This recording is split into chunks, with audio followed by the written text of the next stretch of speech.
one of the big stories was Bronny James making his debut. USC actually lost that game against Long Beach State at home. Was it a distraction with Bronny back? All the hype around it. I saw one video or picture of LeBron and his family sitting in the courtside seats, and during the timeout, there was about 12 different cameras up in their face. It's going to be one of those things where is the presence of Bronny more of a distraction or help this team? Because it's a USC team that's 5-4. They have a game against 7-2 Auburn on Sunday. You lose that game, you're 5-5, and you're going to be facing an uphill battle to find a tournament spot. And it was a team that had pretty big expectations coming into the year, maybe be like a 4 or 5 seed in the NCAA tournament. But I guess before we get into the weekend slate, Joe, just what are your thoughts on the whole Bronny situation and kind of going forward with that?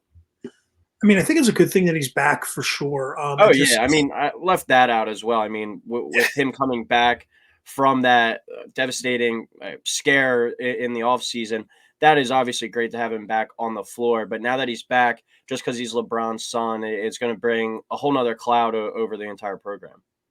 Yeah, I could see that for sure. They're definitely going to be under some big time scrutiny. The one thing that I guess he was lucky is that I'm pretty sure that game was on the Pac-12 network, so not that many people saw it anyways. But this is a USC team. Even before Bronny came back, they have a home loss to UC Irvine. My brother, I remember texting me and complaining about it because that was the last leg of a parlay. USC was like minus 2,300 or whatever, and they lost. He was pissed about that. But two big, tough losses that when you're looking at your resume, because one thing I think, and Coyle, you and I think pretty similarly with this when it comes to the bubble. If Bronny James is on the bubble, they will find a way to slide that team in. Mm-hmm. And this is a talented team, obviously. They have a lot of good guys, excuse me. Big loss to Gonzaga, that's expected. It's just those 2 losses to UC Irvine and Long Beach State. If those results are flipped, the panic button isn't even close to out because they'd be 7-2 right now. They'd probably be a top 25 team. But they have this game against Auburn on Sunday, and then they have a weird. I think the Pac-12 did this a few years ago.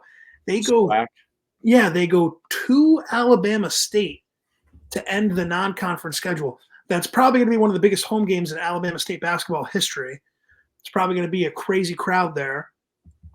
Even though it is before Christmas time, I still feel like you're going to get a bunch of fans there. That's a really tough way to end your non-conference slate as you head in, and then you have Oregon and Oregon State on the road to kick off conference play. Mm-hmm.